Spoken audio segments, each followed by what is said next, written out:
नमस्कार दोस्तों, स्वागत है आप सभी का फिल्मी वाला यूट्यूब चैनल पर। दोस्तों, आज के इस खास वीडियो में हम बात करने वाले हैं सौगंध गंगा मैया के भोजपुरी मूवी के बॉक्स ऑफिस कलेक्शन के बारे में। सौगंध गंगा मैया के ये एक एक्शन रोमांस ड्रामा फिल्म थी जिसे रिलीज किया गया था 27 अप्रैल साल 2012 को। फिल्म के स्टारकास्ट में power star Pawan Singh, stylish star Pradeep Pandey, Chintu, Manoj R Pandey, Smriti Sinha और अक्षरा सिंह नजर आई थी। वहीं फिल्म में विलन का रोल निभाया था अवधेश मिश्रा। अयाज खान, संजय पांडे ने फिल्म को डायरेक्ट किया था। राजकुमार आर पांडे ने प्रोड्यूस किया था। अमिताभ चंद्रा ने फिल्म की स्टोरी को लिखा था। मनोज कुशवाहा ने फिल्म में म्यूजिक डायरेक्ट किया था।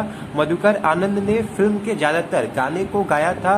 पावर स्टार पवन सिंह, इंदु सोनाली और कल्पना ने फिल्म के गाने के बोल लिखे थे। विनय बिहारी, आर पंकज, श्याम देहाती, पप्पू ओझा और छोटे बाबा ने। बात करें इस फिल्म के बॉक्स ऑफिस कलेक्शन के बारे में तो इस फिल्म का बजट 1 करोड़ 50 लाख के आसपास रखा गया था और इस फिल्म ने बॉक्स ऑफिस पर 3 करोड़ 12 लाख की कमाई किया था और यह फिल्म बॉक्स ऑफिस पर सेमी हिट रही थी। वैसे आपने इस फिल्म को देखा है या नहीं, हमें कमेंट बॉक्स में जरूर बताएं। और ऐसी ही कुछ इंटरेस्टिंग जानकारी रेगुलर पाने के लिए लाइक, शेयर और सब्सक्राइब जरूर करें। धन्यवाद।